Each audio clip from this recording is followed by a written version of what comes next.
everyone. We've got a bit of a special tea time today. I'm pretty excited actually. So for full disclosure, we're recording this. We're recording this tea time, special event for the weekly celebration of the 40th years of wargaming, for the 40 years anniversary of the first wargame developed by Gary Grigsby and Joel Billings and his gang. We are going to make about a 20-25 minutes conversation with both Gary and Joel, and to find out, how they started and a bit more interesting things, and also, I guess, to properly celebrate with them this incredible milestone. So without further ado, very quickly introducing 2x3's president and 2x3's lead game designer, Gary Grigsby and Joel Billings. Hello, guys. Hey, Marco. Hello. How's things in sunny California? They are sunny. Yeah. Most predictable weather in the world. Well, Gary, we don't get to see your face a lot. I mean, in calls, in events, and such. So your face has not been shown around for a while. So it's good to have you for these celebrations. I'm here to dispel the myth of my demise. So. One cool thing about achieving these big milestones is that usually, and when you think about you've been doing this for 40 years, you think, okay, I'm old and so on, but not a lot of people, Gary, Joel, I'd say Gary first, can say that have been around making what they like for 40 years. Do you actually still like doing war games? And is it still fun today? For me, it can be fun. Sometimes it's drudgery. Nothing is perfect, but I started a couple of new projects this year, and the fun was definitely in it, at least for a while. So yeah, it's fun. I don't see stopping anytime soon, unless I'm forced to. Yeah, of course. It is. From when you started, I guess you started with a lot of passion and so on. And is it still that drives you? Is it more like your habit of waking up and doing it? What has changed over time? What was the starting, and what is it now to sort of wake up every day and do what you do? It's basically freedom to do what I want. It is, like I said, sometimes it's drudgery, but almost every other job in the world out there is worse. So I'm very happy doing this, and I can't imagine retiring. It is pretty much the same as it was 39 years ago when I quit my civil service job and started doing this full time. And really, it's, the computers are different, and the capabilities, the technology is different, but pretty much I've got the same attitude, or at least if I've changed, I don't recognize it in myself. Joel, you'd have to ask Joel about that. He probably would recognize it. Joel, is it the same for you? Do you still, enjoy doing this? And what is different from when you started? Aside that, it's a completely different world out there, as Gary said, in Right. technology and all that kind of stuff. Oh yeah, I still do this because I love making games. I love playing games. I like playing Gary's games. So that's really what drew me to Gary's games right away. Is I just enjoyed playing them so much. So it's always been fun seeing what he's come up with next and getting to work on that. So as far as what's changed, technology has made things easier to work separately. Gary's always been in a different area than me, and at one time we would talk by phone, and he would drive up once every couple of months, and and spend a long weekend, and we'd work on the game, and you'd go back, and then it was back to phone calls. Now with online, we can be in instant communications, easy communications all the time. We can share files immediately. I mean, we used to mail discs back and forth, and that was, now it's instant, and it's instant out to our testers and to the development team, all the people working with us. So that's what I would say is the biggest change, is how we can work with other people a lot, and each other a lot easier than we used to. Well, we were never in the same office together. From the beginning, it's always been in separate areas. When you started with the Guadalcanal game, it's almost weird that this industry, the video games industry in the, early 80s was, very, very small, and there were already war games. You may think that, war games, because they're such a niche thing, they would start when there's a big market for these things. But they started when the games industry started. And you were pioneers in that. How did you think that these things could sell? Because they were targeting such a specific audience. Gary, I guess it's your passion, but how could these things become so popular very quickly? When I designed Guadalcanal campaign, I did not expect to sell it. I basically did it as a personal hobby. I had one friend who was a naval historian who we would talk about war games. We played occasionally, but we talked about them quite a bit. And I kept telling him, one of these days I'll do a full-blown war game of some kind. And he kind of convinced me that doing something about Guadalcanal would be interesting. So that's what I did. And a couple months after I had it up and running, through a total fluke of circumstance, I got a chance to talk to Joel on the phone, and he showed some interest in it. How long it would have taken me to get into this business if it hadn't been for that, momentary fluke. It might have been an extra month, it might have been an extra year, it might have been an extra decade. Who knows? Yeah. And Joel, how did you think there was business? I mean, when SSI became a pretty big company in terms of turnover, in terms of how many copies you were selling, how many games you were delivering to the market, and so on. And still it was a niche market, but it turned out to be a pretty big business. Well, first to finish what Gary was saying, the fluke was that Gary bought our torpedo fire game, our submarine combat game, and called with a tech support question, and I was the tech support person. I was the person who would answer the phone at SSI. We had probably 10 employees at that point, and I would answer the phone, and I answered his call, answered his questions, and then he mentioned he was working on a game, and I said, great, send it in when you get it working. And so that's how that whole developed. So, but as far as starting the company, I mean, it helped that I was in Silicon Valley when I started SSI. So when I did my market research, I found that a lot of wargamers had computers, because where else would you have that many, computer-owning wargamers than in Silicon Valley? Now, I knew that was, going to be a skewed market, but I think the crossover between early computer owners and sort of the engineer types who had that and wargamers was large.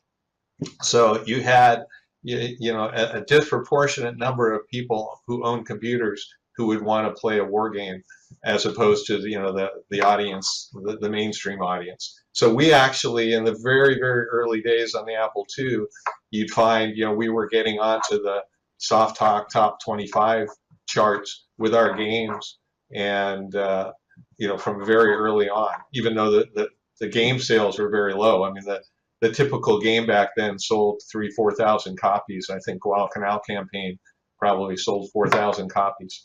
So we're not talking about a big number, but that obviously changed over time as more and more people got computers. You had the Commodore 64, which really was the first mainstream computer that I can think of, and And then when you had the Apple and the Atari and the Commodore, you had a much bigger market. So war games could be big. Now, we didn't just do war games, and war games are my love and passion, but I like all strategy games, and I like sports games. So we did sports games, we did sci-fi, we did fantasy games, and those actually took over and became a bigger part of the market. So the war game part became probably by 1990, it was especially with our doing D&D games, the war games were only probably 10 or 20% of our business, but that was still the part that I love.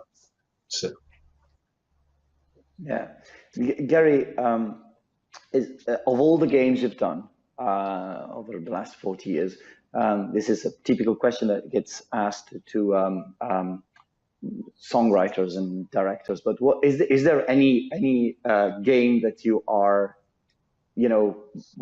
more attached to, or something you're more proud of, or any game that you think is just like represents you best, I guess, in terms of your vision of what a game should be?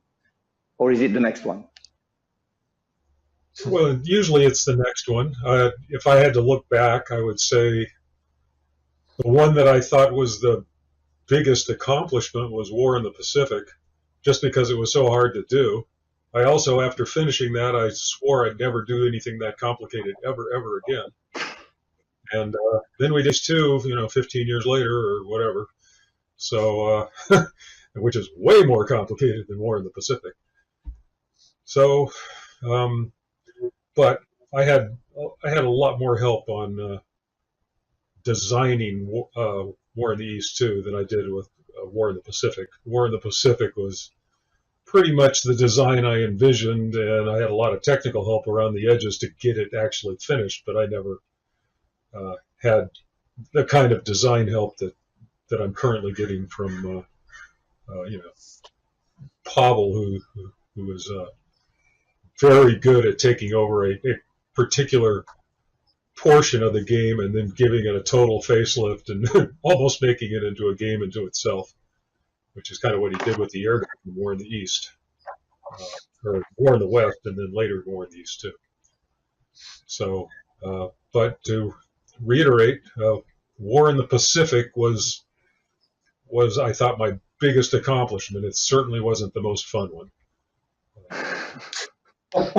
This is the projects that you finish and you think I'm never going to do this again in my life, and then you start doing it a month after, right?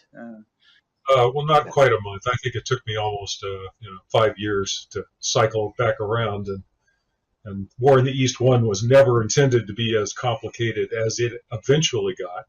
Okay. It's supposed to be almost a beer and pretzels game.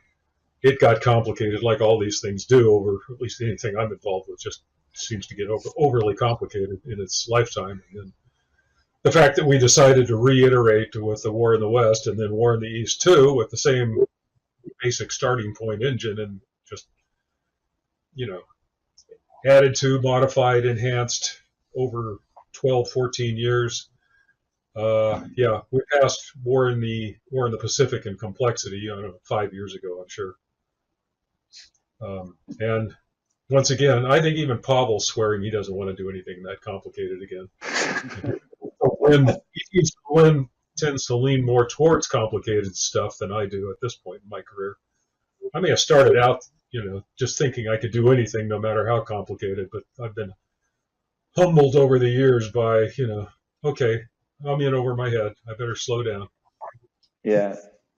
Joel, one of the things that is really impressive is that over time, these games have had a lot of love by the communities of players, and some of the enhancements and improvements for these games have been suggested and actually executed by some of the community members, and these community members became developers themselves and so on. So how do you think this has changed over time?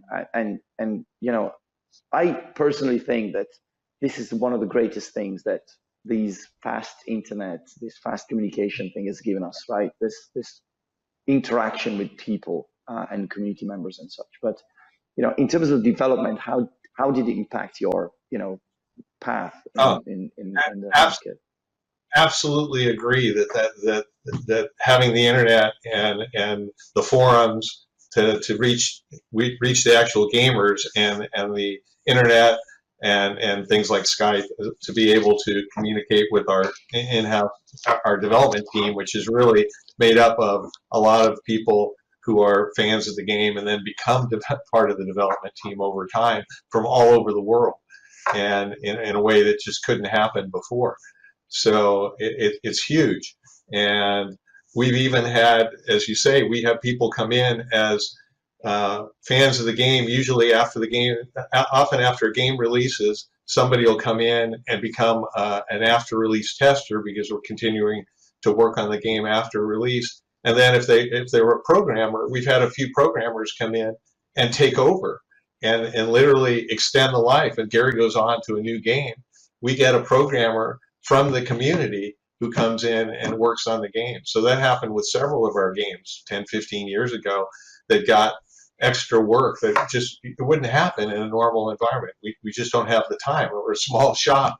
Gary's only got so many hours in the day, even though he puts a lot of them into wargaming, designing and programming. But so with these people in the community, we're able to extend the games. And then you have things like the War in the Pacific AE team, which formed separate of us, but worked on Gary's games, and they were able to put together a team of people probably all over the country and the world working on the game from the community.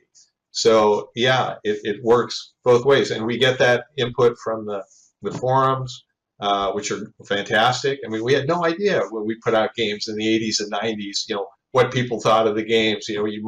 We have our little ratings card we would send out, and maybe we'd get an idea, but now we get instant feedback, and it starts from testers, beta testers who work with us and give us that feedback, and then it goes to the community after release. And we still have that beta tester group that works even after release that helps us out. And then we draw our data people and our scenario designers come from that community. So yeah, it's really, in that sense, it's the golden age of design, that you can reach people and bring them in and make them part of the team in a way that you just couldn't do before.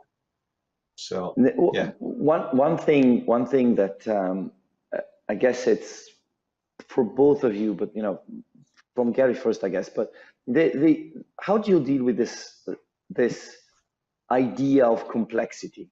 You're doing hardcore war games, right? And we always, in this world of trying to reach out to wider audiences and so on, our goal is always to simplify things and to make them more approachable and so on. And what you do is the opposite, right? It's the opposite in terms of, this is super complex, this is not for everyone, right? How do you deal with that when you design games? Is it something that, what is your ultimate goal? Is it to make it complex but understandable for everyone, or are you thinking about your war gamers and taking care of them first? How do you balance the two things? Well, speaking for myself, our audience is really the grognard, uber grognard wargamer who's into lots of military detail, who's a studied military historian. So I aim to put as much detail into the game that will give it a feel for the kind of warfare we're trying to simulate.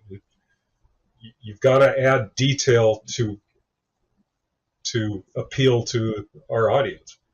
And so every game starts with building a detailed database of the elements that you're trying to simulate, and making sure that everything in your database has some value to it. So you say, okay, we got a lot of rifles out there. We got to make sure rifles hit something.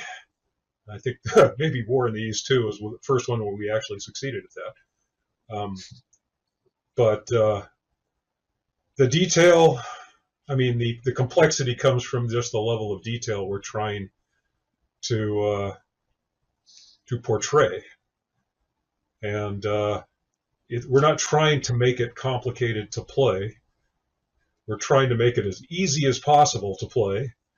And we've had a lot of help from Eric Rutens as far as, getting the best possible interface into our games.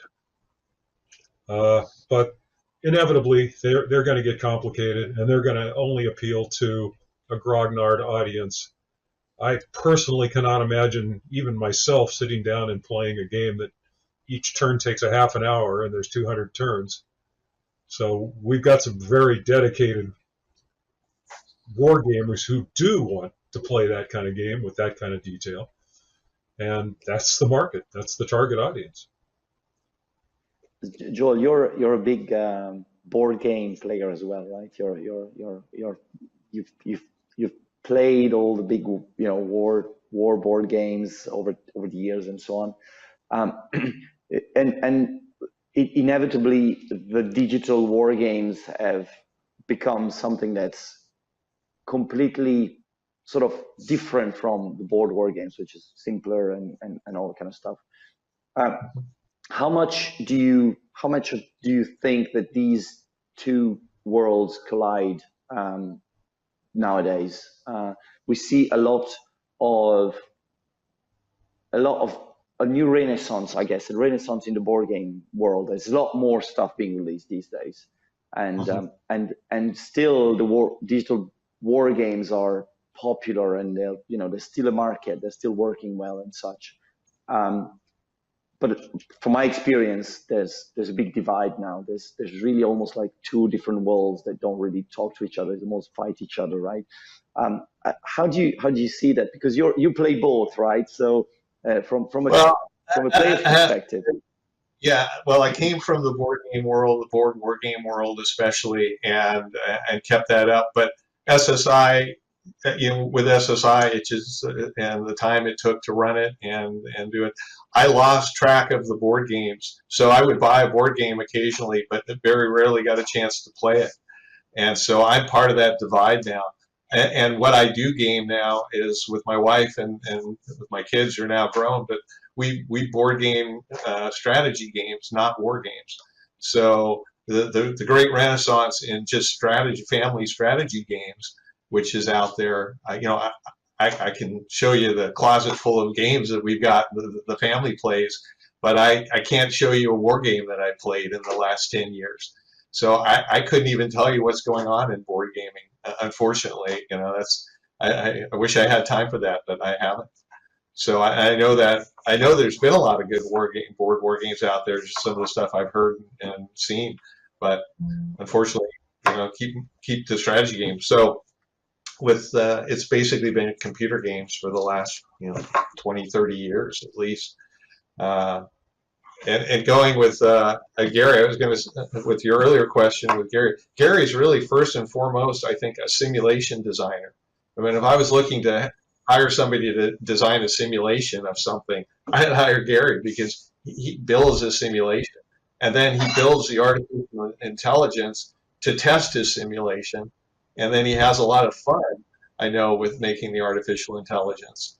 And so before he's playing the game much himself, he's having the AI play it. So as soon as he can, he gets the AI playing. So that's where you get then the difficulty comes in building the interface around it and making the choice points for the human player. And that's where, yeah, we've gotten help from Eric and others to try to help that process. But first and foremost, Gary's just a great simulation designer and an AI designer. I mean, thinking the complexity just to get the AI to do anything in a game like War in the East, it's amazing. So it's so much more complicated in a way than something like chess. So anyway, that's a skill. The other great skill that Gary has, I'll throw out there, is that he gets a game up and running faster than I've ever seen anybody. So when he decides he's got a game design in his mind, and he's probably ruminated over it for a few months, and then and he sits down at the computer, within a month you've suddenly got something going. You've got a game, you've got things now. Then it's build, iterate. But getting it up and running faster than anybody I've ever seen, and that goes from Guadalcanal campaign and all the games he did early on to even the ones he's working on now. Is it now the case that games are slower to develop? Like when you did Guadalcanal, you said you had it up and running in what, 2 months time? I don't remember what you're saying. It's like, very quickly, right? And how many games you started delivering to the market, and then all of a sudden you started, slowing down because the process got longer and longer. Why is that? Why is that? Is there a development reason? Is it a design reason? Well, if that one's for me, then yes, things have gotten more time consuming as we go on. And part of it is the games are getting more complicated because the computer technology allows for it, and people expect more from their computer games than they did back in 1982. We spent over 5 years on War in the East 2, and that was basically a clone of War in the West, which was a clone of War in the East 1. And the fact clones used to be fast. I could knock out a clone in 3 months back in 1982 or 83. And these last clones took, 4 or 5 years. So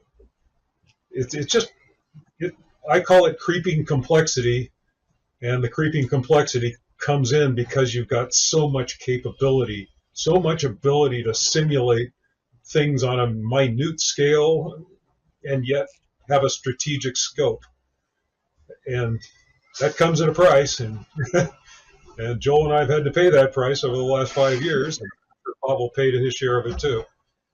I would like for it to go faster. I mean, I keep telling myself I just can't I'm getting too old to do these super complex games and take 5 years on them. Don't have that many years left in my life. So, that answer your question?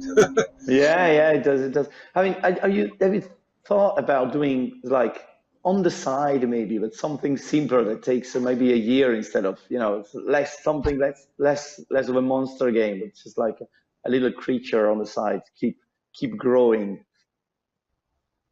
Oh, I've done that. I mean, I literally is just kind of a sidelight hobby. I did a space war game, which was really a console game. I don't even think it had any kind of an interface at all.